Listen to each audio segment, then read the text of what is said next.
Hello guys, today we will discuss about the muscular tissue या muscle tissue. आज हमें muscle tissue के बारे में डिटेल पढ़ेंगे। अभी तक हमने जो पढ़ा है टिश्यू का डिफरेंट टाइप पढ़ रहे थे, जिसमें हम पहला जो टिश्यू का टाइप था एपिथेलियल टिश्यू, उसको हम डिस्कस कर चुके थे। अब दूसरा जो टाइप है मस्कुलर टिश्यू, तो आज से मस्कुलर टिश्यू स्टार्ट करते हैं। और जो मस्कुलर टिश्यू होता है ये स्पेशल टाइप का टिश्यू होता है जिसमें कॉन्ट्रैक्शन की प्रॉपर्टी होती है, मतलब ये कॉन्ट्रैक्टाइल होता है इन नेचर। तो कॉन्ट्रैक्टाइल टिश्यू होता है मसल। और अगर मसल के स्ट्रक्चर की बात करें तो जो जर्नल मसल्स हैं ये बने हुए होते हैं मसल बंडल से। इन बंडल्स को हम बोलते हैं फैसिकल्स, और ये फैसिकल्स बने होते हैं मसल फाइबर्स के, मसल फाइबर्स। और इन मसल फाइबर्स को हम मसल सेल्स भी बोलते हैं। और मसल सेल्स बने होते हैं मायोफाइब्रिल्स के, और ये मायोफाइब्रिल्स जो होते हैं इनमें कॉन्ट्रैक्टाइल प्रोटीन होती है, एक्टिन या एक्टिन एंड मायोसिन। तो एक्टिन और मायोसिन जो कॉन्ट्रैक्टाइल प्रोटीन होती है, इन्हीं की वजह से मसल्स में कॉन्ट्रैक्शन की प्रॉपर्टी होती है। तो मसल का अगर हम स्ट्रक्चर देखें तो मसल,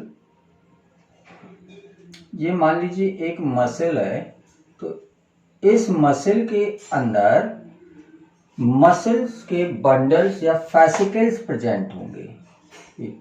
इस तरह के इलोंगेटेड मसल में जो भी होगा सब कुछ इलोंगेटेड होगा।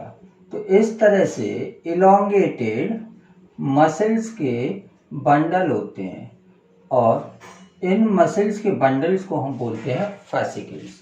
पूरे में प्रेजेंट होंगे ये इस तरह से, और इन बंडल्स के बीच में कनेक्टिव टिश्यू भरा होता है, कनेक्टिव टिश्यू प्रेजेंट होता है जो इन फैसिकल्स को आपस में जोड़ के रखता है, इन फैसिकल्स को आपस में जोड़ के रखेगा। और ये मसल फैसिकल्स जो होते हैं इनमें जो मसल्स की सेल्स होती हैं, मसल की सेल्स जिनको हम मसल फाइबर्स बोलते हैं, वो प्रेजेंट होते हैं। और ये भी इसी तरह से इलोंगेटेड स्ट्रक्चर होते हैं।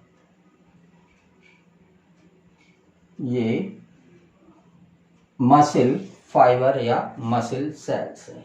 और इन फाइबर्स को अगर हम बड़ा करके देखें तो इन मसल फाइबर्स में जो बाहर की प्लाज्मा मेम्ब्रेन है, इस प्लाज्मा मेम्ब्रेन को हम बोलेंगे सार्कोलेमा। इसके अंदर जो साइटोप्लाज्म होता है उसको हम बोलते हैं सार्कोप्लाज्म। और इसके अंदर के बाकी जो भी स्ट्रक्चर होंगे, जैसे इंडोप्लाज्मिक रेटिकुलम, तो इंडोप्लाज्मिक रेटिकुलम को हम बोलेंगे सार्कोप्लाज्मिक रेटिकुलम। मतलब सार्को वर्ड अगर लग जाता है तो आपको समझ लेना चाहिए कि वो मसल से रिलेटेड है। उसी तरह से जैसे कार्डियक वर्ड अगर हम कहीं यूज करते हैं तो हमें समझ में आ जाना चाहिए कि वो हार्ट से रिलेटेड है। पल्मोनरी वर्ड अगर यूज कर दिया तो उसका मतलब होता है कि वो लंग्स से रिलेटेड है। वैसे ही सार्को वर्ड अगर लग गया तो मतलब है कि वो मसल से रिलेटेड है। और इसके जो न्यूक्लियस होते हैं वो पेरीफेरी में प्रेजेंट होते हैं। और ये अगर मान लीजिए अभी हम टाइप पढ़ेंगे, स्केलेटल मसल का टाइप है, तो इसमें कई सारे न्यूक्लियस प्रेजेंट होते हैं, और ये सारे न्यूक्लियस पेरीफेरी में अरेंज्ड होते हैं, और इनके बीच में मसल फाइबर्स प्रेजेंट होते हैं, मसल फाइबर्स। तो एक मसल सेल में कई सारे मसल फाइबर्स प्रेजेंट होंगे। ये एक मसल सेल थी जो ये थी, इसी को हम बड़ा करके बना रहे हैं। इसके अंदर क्या है, मसल फाइबर्स प्रेजेंट है। और इन मसल फाइबर्स में देखें तो ये मसल फाइबर्स में अल्टरनेट डार्क और लाइट बैंड प्रेजेंट होते हैं। क्योंकि ये हमने बनाई है स्ट्राइएटेड मसल्स या स्केलेटल मसल, तो इसमें इस तरह से ये एक मसल फाइबर है, ये एक मसल फाइबर को हम बड़ा करके देख रहे हैं। तो इसमें से ये इस तरह से दिखाई देता है, जिसमें डार्क बैंड और लाइट बैंड प्रेजेंट होते हैं इस तरह से। तो ये एक मसल फाइबर का स्ट्रक्चर है, और ये मसल फाइबर के स्ट्रक्चर में जो ये डार्क बैंड और लाइट बैंड दिखाई दे रहे हैं, ये इसलिए दिखाई दे रहे हैं क्योंकि इनमें जो कॉन्ट्रेक्टाइल प्रोटीन है एक्टिन और मायोसिन, इनका अरेंजमेंट इस तरह से होता है ओवरलैपिंग टाइप का। जहां पर ओवरलैप कर जाते हैं वहां पर ज़्यादा डार्क होता है, और जहां पर ओवरलैपिंग नहीं होती है, केवल एक्टिन रॉड अकेली प्रेजेंट होती है, वहां पर ये लाइट अपीयर होती है।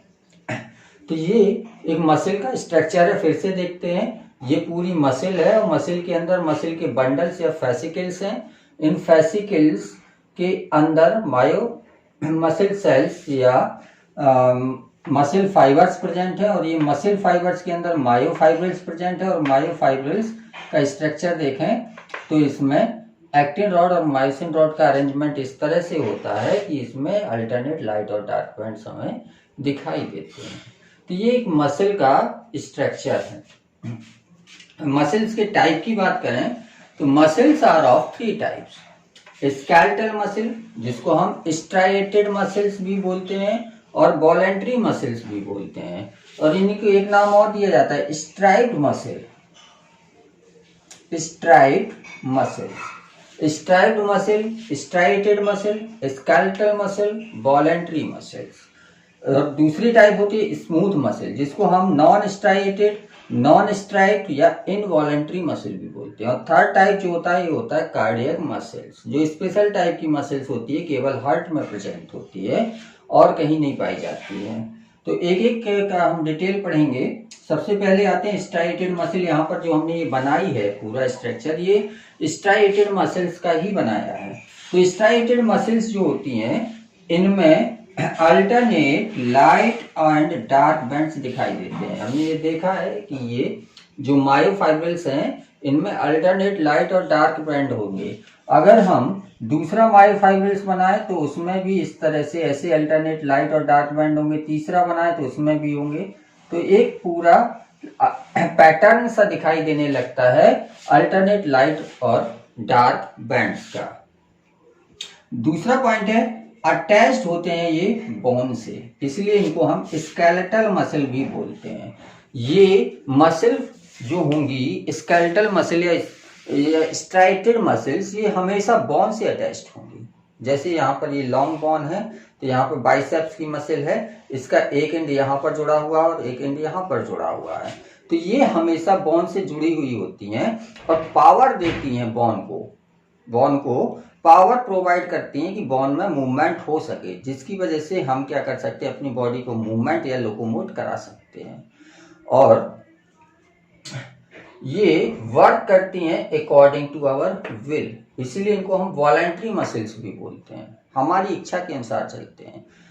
हमें क्या करना है, एक पेन रखा हुआ उठाना है, तो जब तक हम सोचेंगे नहीं, अपनी इच्छा जाहिर नहीं करेंगे, तब तक हम अपने हाथ से इस पेन को नहीं उठाएंगे। और ये पेन को उठाने में जो स्केलेटल टिश्यू का मूवमेंट हुआ है, वो स्केलेटल टिश्यू को मूवमेंट करने की पावर किससे मिली है, स्ट्राइएटेड मसल से, जो इन बोन से जुड़ी हुई है।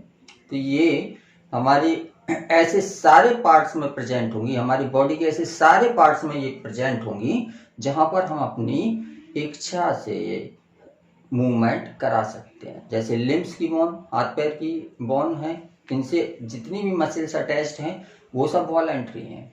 इसके अलावा जो टंग की मसल है ये भी वॉलेंट्री है। चीक की मसल्स या जॉ मसल्स जो हैं ये भी वॉलेंट्री हैं।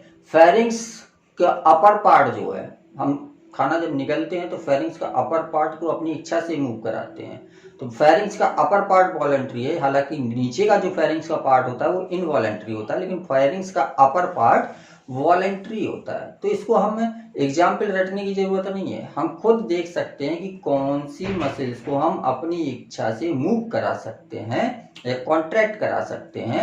वो सारी मसल्स कैसी होती हैं, वॉलेंट्री मसल या स्केलेटल मसल या स्ट्राइप्ड मसल या striated muscle. Muscle fibres are elongated. अभी आपने देखा है कि जो ये मसल फाइबर्स हैं ये कैसे हैं, इलोंगेटेड है, नॉन टैपरिंग है। नॉन टैपरिंग है, कोई दोनों इंड में से कोई भी इंड टैपर नहीं किया है। सिलेंड्रिकल है। तो अभी आपने ये स्ट्रक्चर देखा, सबके सब जितने भी मसल फाइबर हमने बनाए हैं सब कैसे बनाए हैं, सिलेंड्रिकल बनाए हैं। तो सिलेंड्रिकल होते हैं एंड अनब्रांच्ड, इनमें कोई ब्रांचिंग नहीं होती है। तो ये कैरेक्टरिस्टिक्स हैं इसके मसल फाइबर्स की कि मसल फाइबर इलोंगेटेड होंगे, नॉन टैपरिंग होंगे, सिलेंड्रिकल होंगे और अनब्रांच्ड होंगे। ये मल्टी न्यूक्लिएटेड होते हैं। अभी बताया था आपको कि इनमें एक सेल के अंदर कई सारे न्यूक्लियस प्रेजेंट होते हैं, और ऐसी कंडीशन को जब एक सेल में कई सारे न्यूक्लियस प्रेजेंट होते हैं तो इसको हम बोलते हैं सिंसीशियल कंडीशन। सिंसीशियल कंडीशन। और एनिमल्स की अगर हम बात करें तो हमें जो एस्केरिस की इक्टोडर्म होती है उसमें सिंसीशियल कंडीशन मिलती है, और मसल फाइबर्स में भी हमें सिंसीशियल कंडीशन देखने को मिलती है। इसी तरह की एक कंडीशन हमें फंजाई में देखने को मिलती है। फंगस की जो हाइफी होती है उसमें भी ढेर सारे न्यूक्लियस होते हैं एक सेल के अंदर, लेकिन वहां पर टर्म यूज करते हैं हम कोइनोसिटिक। सिंसीशियल नहीं यूज करते हैं, वहां पर टर्म यूज करते हैं कोइनोसिटिक। तो ये मल्टी न्यूक्लिएटेड स्ट्रक्चर है, और जो न्यूक्लियस हैं ये पेरीफेरी में प्रेजेंट होते हैं, इसलिए हमने यहाँ पर पेरीफेरल भी लिख दिया है। प्लाज्मा मेम्ब्रेन को हम सार्कोलीमा बोलेंगे, साइटोप्लाज्म को सार्कोप्लाज्म बोलेंगे, और इंडोप्लाज्मिक रेटिकुलम को सार्कोप्लाज्मिक रेटिकुलम बोलेंगे। Sarcoplasmic reticulum. और इनके अगर हम फंक्शंस की बात करें तो ये पावरफुल कॉन्ट्रैक्शन करते हैं। पावरफुल कॉन्ट्रैक्शन, सो अंडरगो रैपिड कॉन्ट्रैक्शन। ठीक, पावरफुल मसल होने की वजह से ये रैपिड कॉन्ट्रैक्शन करते हैं। हम बहुत जल्दी मसल्स का कॉन्ट्रैक्शन करा के हाथ का मूवमेंट बहुत तेजी से करा सकते हैं। तो ये पावरफुल कॉन्ट्रैक्शन की इनमें कैपेसिटी होती है। दूसरा, get tired so need rest. Powerful contraction तो करा सकते हैं इनका, लेकिन ये बहुत जल्दी थकती भी है। तो get tired so need rest, इसलिए हम बहुत लंबे समय तक काम, हम चल भी रहे हैं तो बहुत लंबे समय तक नहीं चल पाएंगे, थोड़े समय बाद थक जाएंगे, हमें रिलैक्स करना पड़ेगा। तो इनको रेस्ट की जरूरत होती है। Provide force for locomotion. अभी आपको बताया था मूवमेंट और लोकोमोशन के लिए जो फोर्स मिलता है वो इन्हीं स्ट्राइटेड मसल से मिलता है, क्योंकि यही मसल्स होती हैं जो स्केलेटल सिस्टम से जुड़ी होती हैं, और स्केलेटल सिस्टम के मूवमेंट से ही हमारी बॉडी का मूवमेंट या लोकोमोशन होता है। सेकेंड टाइप की जो मसल है that is smooth muscle. Smooth muscle, और पहले तो इसके नाम पर ही जाते हैं, इनको स्मूथ क्यों बोलते हैं? क्योंकि इनकी जो सेल्स होंगी इनमें इस तरह के स्ट्राइएशंस, अल्टरनेट डार्क और लाइट बैंड नहीं दिखाई देंगे, इसलिए इनको हम स्मूथ बोलते हैं। अक्कर सच बंडल और शीथ, ये जितनी भी इनकी सेल्स होती हैं ये बंडल्स में या शीथ, एक जो चादर की तरह ये अरेंज होती हैं।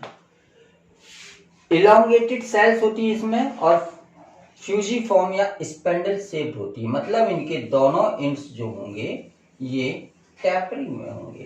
तो स्पेंडल शेप्ड या फ्यूजिफॉर्म शेप्ड होती हैं, किनारों पर पतली और बीच में मोटी, ऐसा जो शेप होता है इसको हम बोलते हैं फ्यूजिफॉर्म या स्पेंडल शेप्ड। और इसमें बीच में एक सिगार की तरह एक सेंट्रली लोकेटेड न्यूक्लियस, इसमें सिंगल न्यूक्लियस होता है, इसकी तरह ये मल्टी न्यूक्लिएटेड नहीं होते हैं, सिंगल न्यूक्लियस होता है। और मायोफाइब्रिल्स जो होते हैं इसमें रैंडमली फैले हुए होते हैं, अरेंज नहीं होते हैं उसकी तरफ से, इसीलिए इसमें अल्टरनेट डार्क और लाइट बैंड प्रेजेंट नहीं होते हैं।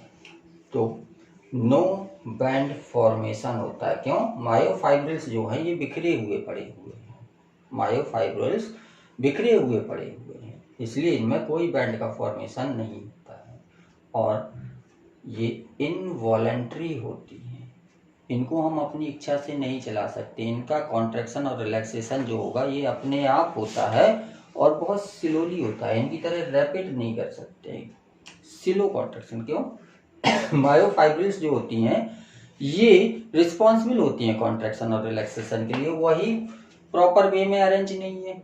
जब प्रॉपरली अरेंज नहीं है तो फिर ये बहुत क्विक फंक्शन नहीं कर सकती हैं। तो ये ऐसी जगह पर होती हैं जहाँ पर क्विक फंक्शन की ज़रूरत नहीं होती है। तो तो इंटरनल ऑर्गन्स हैं, जैसे एलिमेंट्री कैनाल है, उसमें ये मसल्स प्रेजेंट होती हैं। तो विसरल ऑर्गन्स जितने भी हैं, विसरल ऑर्गन्स जितने भी हैं, जहाँ पर हमें अपनी इच्छा से मूवमेंट नहीं करना है, वहाँ पर क्विक मूवमेंट की ज़रूरत भी नहीं होती है, इसलिए वहाँ पर ये स्मूथ मसल्स प्रेजेंट होती हैं। Contract slowly but remains contract for long time, इनकी एक खासियत होती है। जैसे हम स्केलेटल मसल की बात करें तो इसको हम बहुत लंबे समय तक कॉन्ट्रैक्ट करके नहीं रख सकते। हम मुट्ठी को बंद करके भी रखेंगे तो थोड़े समय बाद हमें इनको खोलना ही पड़ेगा, क्योंकि लंबे समय तक हम इनको कॉन्ट्रैक्ट नहीं कर सकते हैं। लेकिन जो स्मूथ मसल होती हैं ये स्लोली तो वर्क करती हैं, लेकिन बहुत लंबे समय तक हम इनको कॉन्ट्रैक्ट करके रख सकते हैं। तो contract for long time. Peristalsis movement जहाँ पर भी होती है, जैसे जीआईटी और मेल जेनाइटल ट्रैक्ट में पेरिस्टालसिस मूवमेंट होती है। पेरिस्टालसिस मूवमेंट की वजह से जीआईटी में फूड आगे जाता है, और जो मेल जेनाइटल ट्रैक्ट है इसमें स्पर्म्स आगे की ओर बढ़ते हैं। ये अल्टरनेट कॉन्ट्रैक्शन और रिलैक्सेशन होता है सर्कुलर और लॉन्गिट्यूडनल मसल्स का।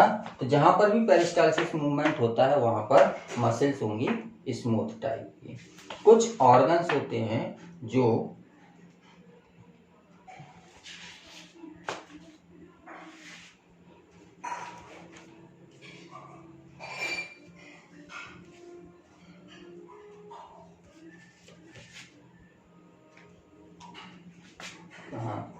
in some organ contract throughout the organ to produce the extrusive movements। इनमें एक्सट्रूसिव मूवमेंट्स की भी प्रॉपर्टी होती है। एक्सट्रूसिव मूवमेंट कहलाता है जब पूरे ऑर्गन में एक साथ मूवमेंट होता है। जैसे यूरिनरी ब्लैडर है, यूरिनरी ब्लैडर में क्या हुआ, यूरिन भर गया, फिल हो गया। फिल होने के बाद जब इसको खाली होना होगा तो क्या होगा, पूरा यूरिनरी ब्लैडर एक साथ एक्सक्लूसिवली कॉन्ट्रैक्ट करेगा, जिसकी वजह से पूरी यूरिन बाहर निकल जाएगी। तो इसमें एक्सक्लूसिव मूवमेंट्स की भी प्रॉपर्टी होती है। यूरिनरी ब्लैडर और गॉल ब्लैडर में इस तरह का मूवमेंट शो होता है। और लास्ट टाइप की जो मसल्स है वो है कार्डियक मसल्स। कार्डियक मसल्स में कैरेक्टरिस्टिक्स होते हैं दोनों के, स्केलेटल मसल्स के, और कुछ कैरेक्टर होते हैं स्मूथ मसल के। दोनों के कैरेक्टर इसमें मिक्स होते हैं। इनमें जो फाइबर्स होते हैं ये ब्रांच्ड होते हैं, होते फाइबर्स इसी की तरह हैं, लेकिन कैसे होंगे, ब्रांच्ड होंगे। इनमें ब्रांचिंग होगी, इस तरह से ये ब्रांच होते हैं और एक दूसरे से इंटर कनेक्टेड होते हैं, इंटर कनेक्टेड होते हैं। ये इस तरह से ये इंटर कनेक्टेड हैं एक दूसरे से, और इंटर कनेक्टेड होने की वजह से क्या होगा कि एक में जो इम्पल्स जाएगी वो सारी मसल्स में इम्पल्स पहुंच जाती है। तो ये ब्रांच्ड फाइबर्स होते हैं जो कि आपस में इंटर कनेक्टेड होते हैं। और इनके जो मसल फाइबर्स होते हैं ये स्ट्राइप्स होते हैं, मतलब इनमें अल्टरनेट डार्क और लाइट बैंड प्रेजेंट होते हैं। और इसमें कुछ जगह पर डार्कली स्टेन्ड क्रॉस बैंड्स भी प्रेजेंट होते हैं। ये क्रॉस बैंड्स जो होते हैं, ये क्रॉस बैंड्स इम्पल्स को बूस्ट करने का काम करते हैं। मतलब एक इम्पल्स जो इस फाइबर में आई वो बूस्ट करके दूसरी फाइबर में पहुंचा देंगी, ये तीसरे फाइबर में पहुंचा देंगी। इस तरह से एक फाइबर में अगर इम्पल्स पहुंची तो वो बूस्ट करके सारे फाइबर्स में पहुंचा देती हैं। और इनको हम बोलते हैं, इस तरह के जो बैंड होते हैं इनको हम बोलते हैं इंटरकैलेटेड डिस्क, दो सेल के बीच की डिस्क। और ये कुछ नहीं होता है, प्लाज्मा मेम्ब्रेन जो ये है या सार्कोलेमा जो है इसी की इनफोल्डिंग्स हैं। अंदर की ओर की प्लाज्मा मेम्ब्रेन धस जाती है, जिसकी वजह से ये इंटरकैलेटेड डिस्क का फॉर्मेशन होता है। और इसमें जो कॉन्ट्रैक्शन और रिलैक्सेशन होता है ये रैपिडली होता है। रैपिडली तो इसमें भी होता था, लेकिन ये थक जाती थी। कार्डियक मसल्स में ये थकती नहीं है, भले ही रैपिड कॉन्ट्रैक्शन और रिलैक्सेशन कर रही हैं लेकिन ये थकती नहीं है। अगर ये थक गई तो क्या होगा, हार्ट पंप करना बंद कर देगा और लाइफ ही खत्म हो जाएंगी। तो ये कॉन्ट्रैक्ट और रिलैक्स करती हैं रैपिडली, रिदमेटिकली और टायरलेसली, थकेंगी नहीं through out the life time. ये कॉन्ट्रैक्ट और रिलैक्स करती रहती हैं, रैपिडली करती हैं और टायरलेसली करती हैं। तो this is all about the muscular tissue. इसके आगे जो थर्ड टाइप का टिश्यू है कनेक्टिव टिश्यू, इसको हम पढ़ाएंगे नेक्स्ट टर्म पर। Thank you.